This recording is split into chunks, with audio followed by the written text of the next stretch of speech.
اس کا 7واں رکوع ہے. اس 7ویں رکوع میں توحید حاکمیت کا ذکر ہے.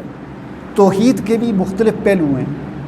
ایک توحید یہ ہے توحید ذات کہ اللہ تعالیٰ اپنی ذات میں ایک ہے. ایک ہے توحید صفات کہ اللہ تعالیٰ اپنی صفات میں بھی ایک ہے. اللہ کی جو صفات ہیں وہ کسی اور میں نہیں ہیں. اللہ خالق ہے، اللہ کے علاوہ کوئی خالق نہیں ہے. اللہ مالک ہے، اللہ کے علاوہ کوئی مالک نہیں ہے. اللہ رازق ہے، اللہ کے علاوہ کوئی رازق نہیں ہے. یہ توحید صفات ہے. اور ایک ہوتی ہے توحید حاکمیت. یہاں پر توحید حاکمیت کا ذکر ہے. فرمایا ان الحکم الا للہ، حاکمیت صرف اللہ کی ہے، حکم صرف اللہ کا چلے گا. اچھا، یہ کل بھی بات ہوئی تھی ہمارے آئین کی.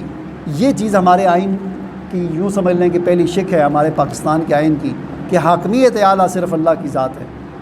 لیکن عملی طور پر ایسا ہے نہیں ہے. آئین کے اندر تو یہ درج ہے کہ حاکمیت صرف اللہ کی، لیکن عملی طور پر لوگوں کی حاکمیت بھی چلتی ہے، اور کبھی کس قانون پر عمل ہوتا ہے اور کبھی کیا ہوتا ہے.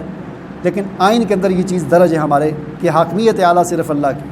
تو یہ توحید حاکمیت اس کو کہتے ہیں کہ اللہ تعالیٰ اپنی حاکمیت میں بھی اکیلا ہے، اللہ کی حاکمیت میں بھی کوئی دوسرا شریک نہیں ہے. تو یہ توحید حاکمیت ہوگی.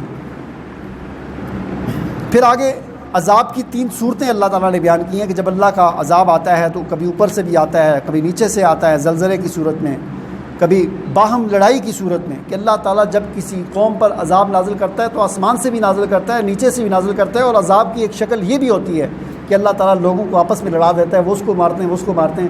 یہ بھی عذاب کی شکل ہوتی ہے اللہ تعالیٰ کے عذاب کی.